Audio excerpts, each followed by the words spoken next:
अज़रा बाब नंबर 4। रब के घर की तामीर की मुखालफत। यहूदा और बिन्यामीन के दुश्मनों को पता चला कि वतन में वापस आए हुए इसराइली अरब इसराइल के खुदा के लिए घर तामीर कर रहे हैं। ज़ुरबाबत और खानदानी सरपरस्तों के पास आकर उन्होंने दरख्वास्त की, हम भी आपके साथ मिलकर रब के घर को तामीर करना चाहते हैं, क्योंकि जब से उसूर के बादशाह असर खदून ने हमें यहाँ लाकर बसाया है, उस वक्त से हम आपके खुदा के तालिब रहे और उसे कुर्बानियाँ पेश करते आए हैं। लेकिन ज़ुरबाबल योशुआ और इसराइल के बाकी खानदानी सरपरस्तों से इनकार किया, नहीं, इसमें आपका हमारे साथ कोई वास्ता नहीं, हम अकेले ही रब इसराइल के खुदा के लिए घर बनाएंगे, जिस तरह फारस के बादशाह खोरस ने हमें हुक्म दिया है। ये सुनकर मुल्क की दूसरी कौमें यहूदा के लोगों की हौसला शिकनी और उन्हें डराने की कोशिश करने लगे, ताकि वो इमारत बनाने से बाज आए।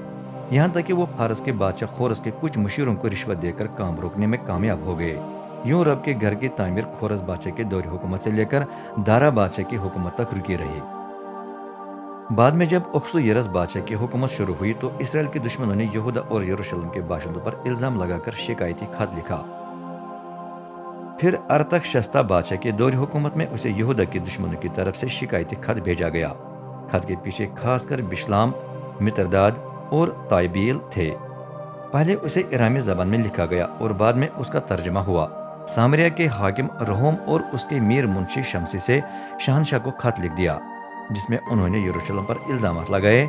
पते में लिखा था, आज रहोम हाकिम और मीर मुंशी शम्स नीज उनके हम खिदमत काजी सफीर और तिरपल सिपर अरक बाबुल और सूसन यानी इलाम के मर्द नीज बाकी तमाम कौमें जिनको अजीम और अजीज बादशाह अशूर बनी पाल ने उठाकर सामरिया और दरिया फरात के बाकी मांदा मगरबी इलाके में बसा दिया था।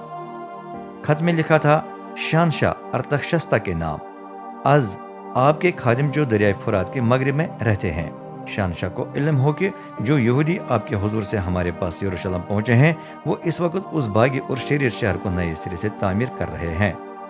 वो फसील को बहाल करके बुनियादों की मरम्मत कर रहे हैं।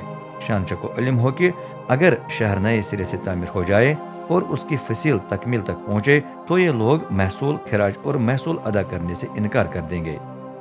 तब बादशाह को नुकसान पहुंचेगा। हम तो नमक हराम नहीं है, न शहनशाह की तौहीन बर्दाश्त कर सकते हैं। इसलिए हम गुजारिश करते हैं कि आप अपने बाप दादा की तारीखी दस्तावेजात से यरूशलेम के बारे में मालूमात हासिल करें, क्योंकि उनमें इस बात की तस्दीक मिलेगी कि यह शहर माजी में सरकश रहा। हकीकत में शहर को इसलिए तबाह किया गया कि वो बादशाहों और सूबों को तंग करता रहा और कदीम जमाने से ही बगावत का मुनाबा रहा है। गरज हम शहनशाह को इतला देते हैं कि अगर यरूशलेम को दोबारा तामीर किया जाए और उसकी फसील तकमील तक पहुंचे तो दरियाई फरात के मगरबी इलाके पर आपका काबू जाता रहेगा।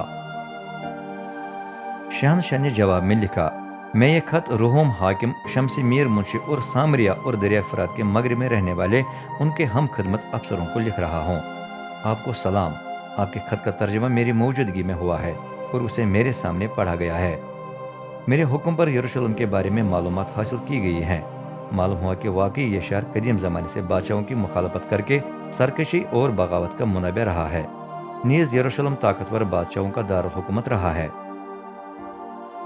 ताकत थी कि दरियाई फरात के पूरे मगरबी इलाके को उन्हें मुख्तलिफ किस्म के महसूल और खराज अदा करना पड़ा। चनाच अब हुक्म दें कि ये आदमी शहर की तामीर करने से बाज आए। जब तक मैं खुद हुक्म न दूं उस वक्त तक शहर को नए सिरे से तामीर करने की इजाजत। ध्यान दे कि इस हुक्म की तकमील में सुस्ती न की जाए, ऐसा न हो कि शहनशाह को बड़ा नुकसान पहुंचे।